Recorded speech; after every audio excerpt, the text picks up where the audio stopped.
Hey, this is Dave DeCamp from antiwar.com. This is anti-war news for Wednesday, August 14th, 2024.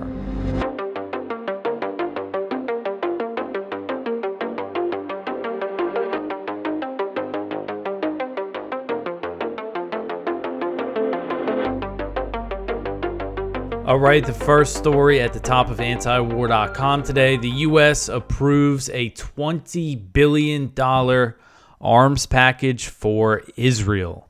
So on Tuesday, the State Department approved a series of potential weapon sales to Israel worth over $20 billion, and that includes F-15 fighter jets and tank munitions.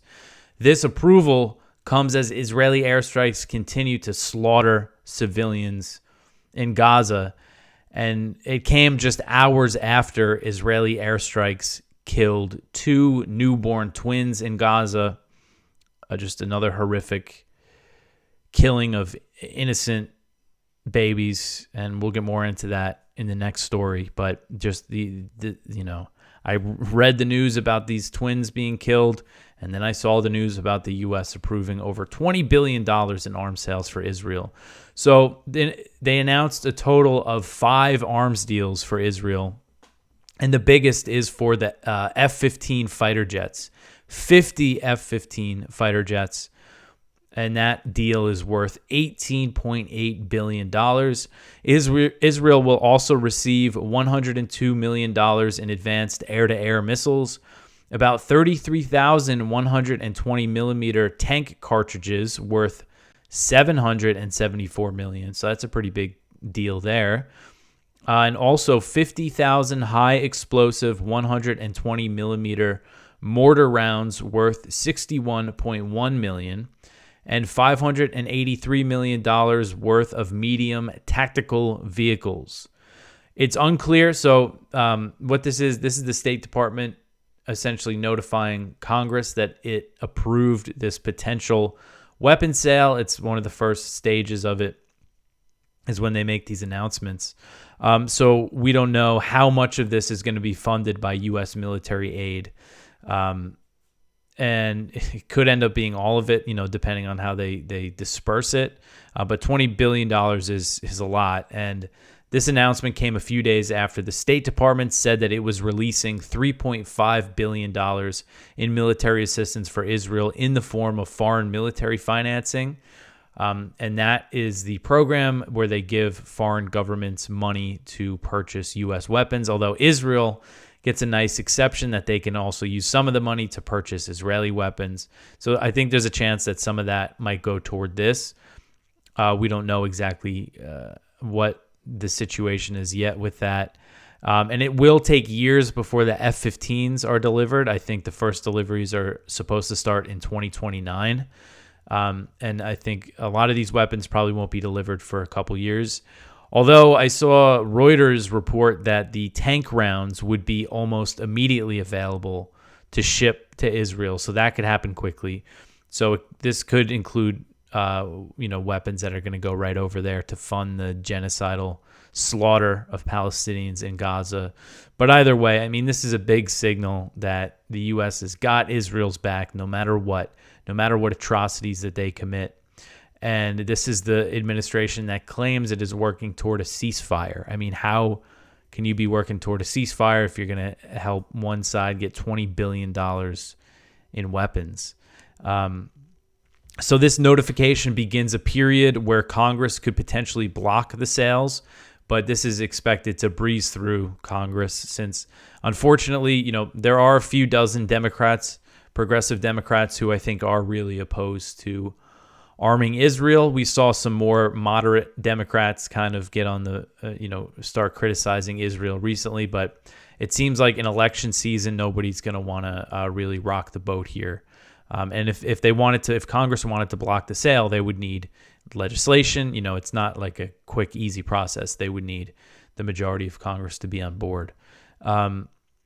So again, just this shows such strong support for Israel. Not just, considering what's happening in Gaza, but also just everything in the region. This is right after Israel bombs Beirut. This is right after Israel assassinates Hamas's political leader in Tehran, in the Iranian capital. Huge escalations, and the U.S. has got Israel's back. So I mentioned the numbers here. Gaza's health ministry, their latest figures put the death toll at nearly 40,000, or about 2% of the population. Of course, at this point, that's considered a low estimate. There's thousands of people who are missing. They say about 10,000 people who are missing, presumed dead under the rubble. Other people that have died due to indirect causes that haven't been counted. And this is all completely enabled and funded by the U.S. government, by our tax dollars, and that's why we need to oppose it. All right, so the next story here: Israel kills newborns in Gaza as father collects birth certificates. So this is from the Anadolu Agency. This is a really tough story. You see the picture there of this father who lost not only his newborn children, but also his wife, and I believe his mother also died in this airstrike. So this is in Gaza City. Newborn twins were killed in an Israeli airstrike in the central Gaza Strip on Tuesday as their father went to collect their birth certificates. The two babies were born on Saturday in the city of Deir al-Balah, but an Israeli airstrike on their apartment shattered the family's joy of their newborns. Their father, Mohammed Abu al-Kamsan, told Anadolu, quote, "I have just obtained the birth certificates for my newborn babies, Isil and Asr. They were born on August 10th. I was outside the house finalizing the paperwork, and then I got the call. I didn't expect to find them all gone," end quote. So this is, so they were born on August 10th, killed on August 13th. They were 3 days old. Mohammed and his wife, Jumana Arafa, were who had been displaced from northern Gaza. So they're in Deir el-Balah, which is in central Gaza. This is where this happened. They welcomed their twins into the world after a challenging C-section delivery. Their hearts brimmed with joy, and the couple looked forward to the future with their two little ones. As he rushed out early Tuesday to collect the birth certificates for his children, he received a devastating phone call informing him that Israeli shelling had targeted the apartment where his family was staying. Remember, they're displaced. It's not their home. It's somewhere where they were staying. With his heart racing and dread overwhelming him, Mohammed hurried to the Al-Aqsa Martyrs Hospital in Deir al-Balah, where he found his worst fears confirmed. Collapsing in grief at the sight of his family gathered outside the morgue, the father realized that his wife and their newborn twins were among the victims. He said, quote, "Isil and Asr were the beginning and the end of my joy. My happiness was incomplete, and now it's gone," end quote. And across the room, his brother mourned his mother. So his mother was also killed in the attack. So, I mean, man, just these are the things, that you read these accounts, and this is just one man in Gaza who lost his babies, and there are so many other families who have lost either newborn babies, infants, toddlers, just things I can't imagine as a father of young children, of a baby and a toddler. All right, so the next one here: Israeli army uses Palestinian civilians as human shields. So this article is from Haaretz. Yeah, you heard that right. The Israeli army is using Palestinians as human shields. Every accusation is a confession, it seems. So what this report says is that the Israeli army, the IDF, takes Palestinians who are not even suspected of being members of Hamas, and handcuffing them and sending them into areas, buildings, and tunnels that they might think are booby-trapped. So if there is explosives, if there is something that's going to go off, they're the ones that have to bear the brunt of it. So that is a literal human shield. At first, it's hard to recognize them. They're usually wearing Israeli army uniforms. Many of them are in their 20s, and they're always with Israeli soldiers of various ranks. But if you look more closely, you see that most of them are wearing sneakers, not army boots, and their hands are cuffed behind their backs, and their faces are full of fear. The soldiers call each one of them a shawish, an obscure Arabic word of Turkish origin meaning sergeant. Random Palestinians have been used by Israeli army units in the Gaza Strip for one purpose: to serve as human shields for soldiers during operations. Soldiers were told that their lives are more important than the Palestinians' lives, which of course is the attitude of the Israeli military. And we're talking about Palestinian civilians here. The thinking is that it's better for the Israeli soldiers to remain alive and for the Shawashim to be the ones blown up by an explosive device. The description is one of many obtained by Haaretz, some from combat soldiers, others from commanders. The picture that emerges in recent months, Israeli soldiers have used human shields in this way all over Gaza. Even the chief of staff's office knows. So that means the chief of staff, that's the head of the IDF, even he is aware of this practice in Gaza. Of course, they asked the IDF for comment and they denied it, but they have sources who look like whistleblowers in the Israeli military who are involved in it, saying that the senior ranks are well aware of what they're doing. In one case, a guy says that they used 2 Palestinians. One was 20 years old and the other was 16, who they used for this purpose. So just another barbaric practice by the Israeli military, by the U.S.-funded Israeli military. And there's also evidence that in some cases, minors or elderly people are used. Of course, a 16-year-old is a minor.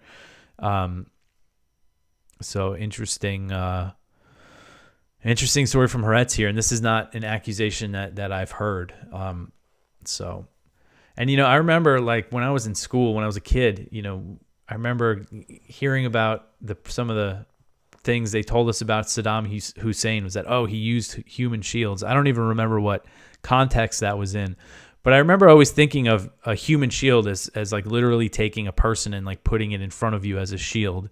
What they accuse Hamas of is firing from civilian areas, firing rockets from civilian areas. But this is literally like more like that, what I thought of when I first heard that term as a kid, is like actually just putting bodies in front of you, civilians in front of you, and leading them into places where they might be killed instead of you. All right, so the next one here, Biden thinks a ceasefire could hold off Iran attack. So still no attack from Iran against Israel. President Biden said Tuesday that he thinks Iran might not launch a retaliatory attack on Israel if a Gaza hostage and ceasefire deal is reached. When asked if Iran might scrap its plans to retaliate for the Israeli killing of Ismail Haniyeh in Tehran if Israel and Hamas clinch a deal, Biden said that was his expectation, although he also said it was getting harder to reach an agreement. So this is what Biden is saying. While I was writing this, I thought, does it even matter really what Biden is saying at this point? It doesn't seem like he's calling the shots. But anyway, so Qatar and Egypt are planning to host ceasefire talks this Thursday, although Hamas is saying that they don't want new talks, that they want to implement the deal that Biden put forward. But Qatar is saying that the talks are still going to happen this Thursday. So I think there's a chance now that this is late Tuesday night. I'm recording this. It's already Wednesday in Israel and in Iran. I think there might be a chance that Iran does put it off to see how these ceasefire talks go. But at the same time, anything can happen. And I'm not going to take Biden's word for anything. And unfortunately, the chances of a ceasefire deal do not seem likely. And there's also reports from Reuters saying that Iran might delay its planned retaliatory strikes on Israel. And they might do that to allow ceasefire talks to progress. But also on Tuesday, Iran rejected calls from Western countries, the U.S., sorry, not the U.S. actually, the U.K., Germany, and France. They released a statement saying Iran should not attack Israel or something, and Iran's foreign ministry kind of hit back at that, saying that they're going to defend their national sovereignty and that a response is coming. So we'll see what happens here. Tough to predict, but I still think Iran is going to respond in some way. Maybe they'll delay it. And I think, if it becomes clear that Israel is just not interested in a ceasefire deal, then I'm sure we're going to see an attack. All right, so the next one here, documents show that Netanyahu sabotaged ceasefire talks with new demands. So this is kind of stuff that we already knew, but more confirmation of it. Documents obtained by the New York Times confirmed that Israel added new demands to the ceasefire proposal unveiled by President Biden back in May, an effort by Netanyahu to sabotage the chances of the deal. This report said that Israeli negotiators believed Netanyahu's added demands created more obstacles to a deal.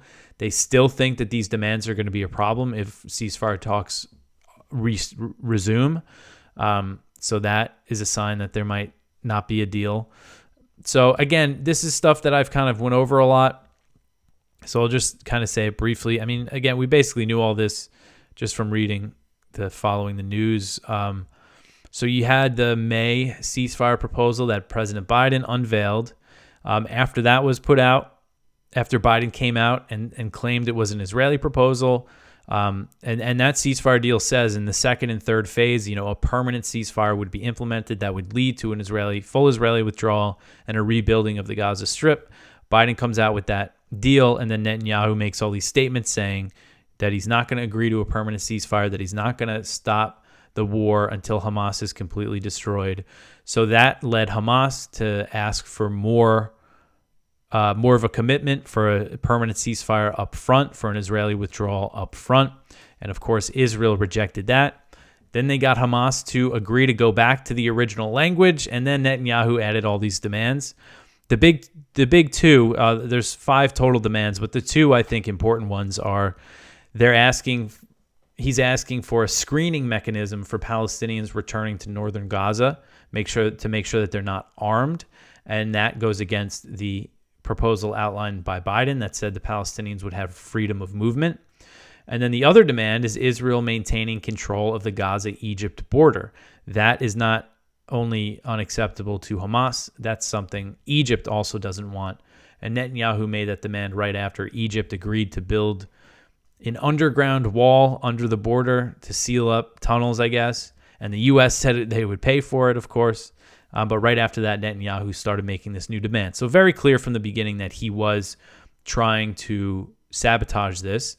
In response to this New York Times report, because Netanyahu reads American media very closely, he put out a statement denying it, saying that he didn't add new conditions, saying it would just help enforce the deal. And he mentioned a few things, but he didn't say anything. Again, I think really the big one is the maintaining control of the Gaza-Egypt border. All right.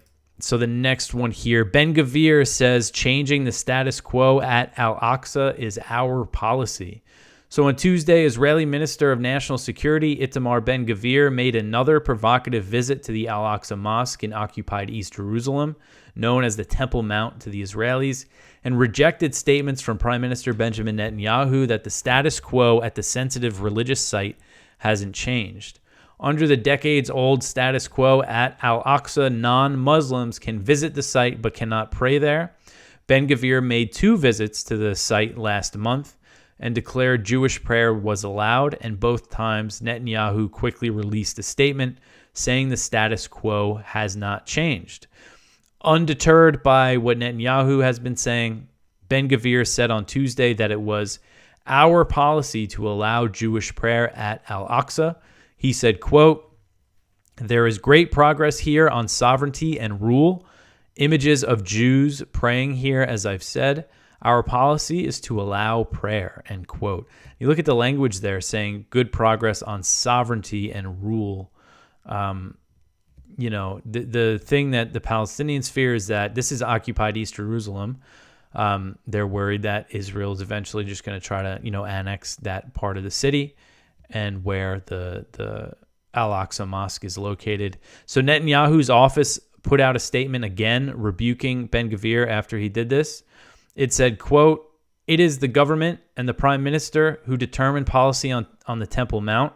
There is no private policy of any minister, not the national security minister or any other minister on the Temple Mount. Thus, it has been under all governments of Israel. This morning's incident on the Temple Mount deviated from the status quo. Israel's policy on the Temple Mount has not changed. This is how it has been, and this is how it will be," end quote. So Al-Aqsa and the rules around it are one of the most sensitive issues between the Israelis and the Palestinians. I mean, you see Netanyahu is the one that's going like, whoa, we're not, very quickly and kind of forcefully saying, no, we're not doing this. And this is something that people like Ben Gvir have done for a while, showed up at the Temple Mount, made big, provocative scene. The Israeli police used to stop things like this from happening, but over the past few years, they've been getting lax. And now that you have Ben Gvir in the government, the minister in charge of the Israeli police, this is happening all the time, and the police don't do anything. And again, this is a super sensitive issue. It's a provocation for the sake of provocation. Of course, Ben Gvir does want to take over Al-Aqsa Mosque. I think, there's no disputing that. But it could also be a way to try to provoke more Palestinian resistance in the West Bank or maybe East Jerusalem to justify, taking more land and launching more raids and airstrikes in those territories. Which is, really the big prize for the settlers like Ben Gvir. So, and it just, Hamas's attack on southern Israel on October 7th was called Al-Aqsa flood. There was Hamas sources around when it started saying that they started planning it in response to Israeli police storming Al-Aqsa Mosque and dragging out Muslim worshippers there. That has happened, a few times in recent years. All right, so the next one here, 8 U.S. troops were wounded in Syria last week. So the Pentagon said Tuesday that a total of 8 U.S. troops were wounded in a drone attack that hit a U.S. base in northeast Syria on Friday. Pentagon spokesman Brigadier General Pat Ryder said all 8 troops were treated for smoke inhalation and traumatic brain injuries. So 3 of them have returned to duty while the other 5 remain under observation. And U.S. officials first said, this happened on Friday. On Saturday, they said, several troops have been injured. And now they come out with the number that 8 have been injured. And this was the same week that 4 U.S. troops and 1 American contractor were wounded in a rocket attack on a base in Iraq. I just saw on Tuesday there was another rocket attack on a base in Syria. So far, no reports of damage or casualties.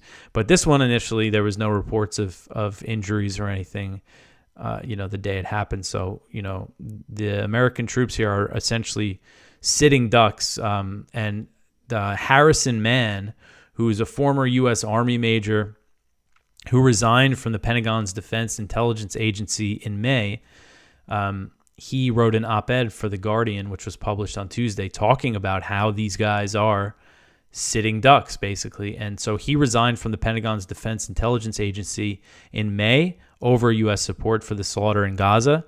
So he was in the Pentagon, in the Defense Intelligence Agency, when these attacks really ramped up from October to February, and when the 3 U.S. troops were killed at Tower 22 in Jordan. He said when that happened, he and his colleagues were saddened but not surprised. He said, quote, "As the close calls and injuries mounted, we came to a stunning realization. There was no real plan to protect U.S. troops beyond leaving them in their small, isolated bases while local militants, emboldened and agitated by U.S. support for Israel's brutal war in Gaza, used them for target practice," end quote.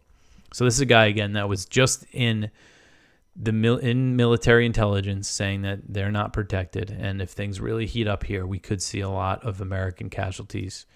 All right, the next one here. Israeli drone strike kills 2 members of Hezbollah. This is from Jason Ditz. Israel carried out a drone strike in southern Lebanon on Tuesday, killing 2 members of Hezbollah that Israeli officials identified as members of the Hezbollah's Southern Front unit. Hezbollah confirmed the incident, saying the drone hit a car traveling in southern Lebanon. So this brings the total number of deaths of Hezbollah members in Israeli strikes to 408 since October. They've also killed around 100 civilians in southern Lebanon.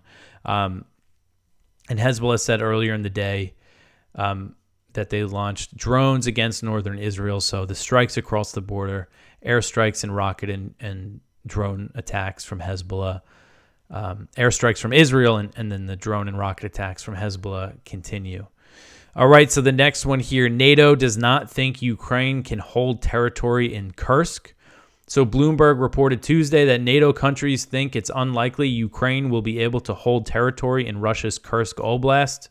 even if it takes weeks for Russian forces to drive the Ukrainians out. So despite that assessment, the report said that NATO does not harbor reservations about Ukraine's invasion of NATO territory. So essentially saying they support it. The U.S. and NATO claim that they were unaware of this plan to invade Russia until it started happening. I find that a little hard to believe. That's just me. But the U.S. is supporting it by allowing Ukraine to use U.S. weapons. And this is the largest invasion of Russia since World War II. So think about that for a second. And heavy fighting has been raging in Kursk since over 1,000 Ukrainian soldiers and dozens of armored vehicles, including many provided by the U.S., entered Russian territory last Tuesday. So it's been over a week. And Ukrainian forces have captured dozens of villages, but they are also taking heavy losses. The Russian Defense Ministry said Tuesday that in the past day, Ukraine lost 420 soldiers and said that it had lost over 2,000 since the invasion started. We don't know if those numbers are correct. They haven't been confirmed by Ukraine, but it still gives you an idea that there is a lot of casualties. If you look at the map here from South Front, you see in some areas here, the Russians are pushing back the Ukrainians, but also there's some other spots where the Ukrainians are still trying to push at least. So this battle is probably going to take a while for Russia to clear them out, if they can. I mean, NATO is saying they don't think Ukraine can actually hold the territory. And judging by the comments that we're seeing from Ukraine, I don't think they really think they can hold on to this territory for too long. But still, it's a big embarrassment for Russia, huge disruption for people that live in this area. Hundreds of thousands have been displaced, over 100,000.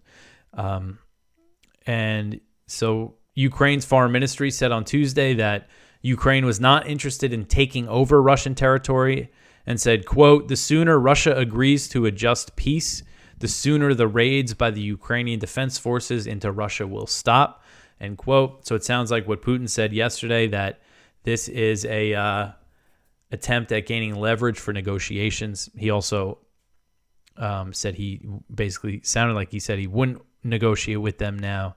So we'll see how this all plays out. The Russians continue to make gains in Donetsk, in eastern Ukraine. But these battles, I mean, lots of people are being killed, and there's been a lot of attacks on civilian homes and things in Kursk.